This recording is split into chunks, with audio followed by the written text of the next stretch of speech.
దీనికి విరుగుడు ఏంటి? మన శరీరానికి పవర్ఫుల్ యాంటీ ఆక్సిడెంట్ ఉన్నటువంటి ఫుడ్ పెట్టడం. ఆ food EVR4, right? So next ఏంటంటే ఇన్ఫ్లమేషన్. మన శరీరంలో ఇన్ఫ్లమేషన్ అంటే వాపులు నొప్పులను తగ్గించేదే యాంటీ ఇన్ఫ్లమేటరీ ఫుడ్ పెట్టాలి. ఆ యాంటీ ఇన్ఫ్లమేటరీ ఫుడ్ మన EVR4. దీనివల్ల మనకి ఏమైనా నొప్పులు వచ్చినా వాపులు వచ్చినా తగ్గుతాయి అన్నమాట.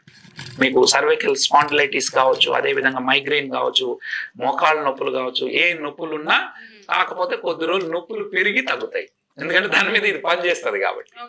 సో ఇది యాంటీ ఇన్ఫ్లమేటరీగా పనిచేసి నొప్పులను వాపులను తగ్గిస్తుంది. అది రెండో పని. ఇక మూడోది ఏంటంటే రీఛార్జ్ మైటోకాండ్రియా. అంటే మనం తిన్న ఆహారాన్ని శక్తిగా మలిచేటివి ఏవి అంటే శక్తిని ఉత్పత్తి చేసే ఫ్యాక్టరీలు ఏవి అంటే మైటోకాండ్రియా.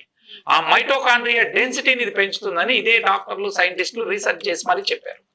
లేమన్ లాంగ్వేజ్ లో చెప్పాలంటే ఒక చిన్న ఫ్యాక్టరీ ఉందనుకోండి, చిన్న ఫ్యాక్టరీ ఉంటే ఉత్పత్తి కూడా తక్కువే ఉంటుంది. ఫ్యాక్టరీ విస్తరిస్తే ఉత్పత్తి పెరుగుతుంది. సేమ్ అదే విధంగా మైటోకాండ్రియా డెన్సిటీని పెంచడం ద్వారా ఆ మైటోకాండ్రియాలు యాక్టివ్ గా పనిచేసి మనం సెల్లే సూక్ష్మమైంది. ఒక సెల్లో 1000 నుంచి 2500 మైటోకాండ్రియాస్ ఉంటాయి. ఆ అన్ని మైటోకాండ్రియాలు సక్రమంగా పనిచేస్తే మనం హై ఎనర్జీ ఉంటుంది. ఉదయం నుంచి సాయంత్రం వరకు హై ఎనర్జీ లెవెల్స్ లో మనం పని చేయగలుగుతాం. ఎప్పుడైతే శరీరంలో ఉన్న అన్ని సెల్స్ కి ఎనర్జీ లెవెల్స్ ఎక్కువ ఉంటాయో వ్యాధి నిరోధక శక్తి పెరుగుతుంది.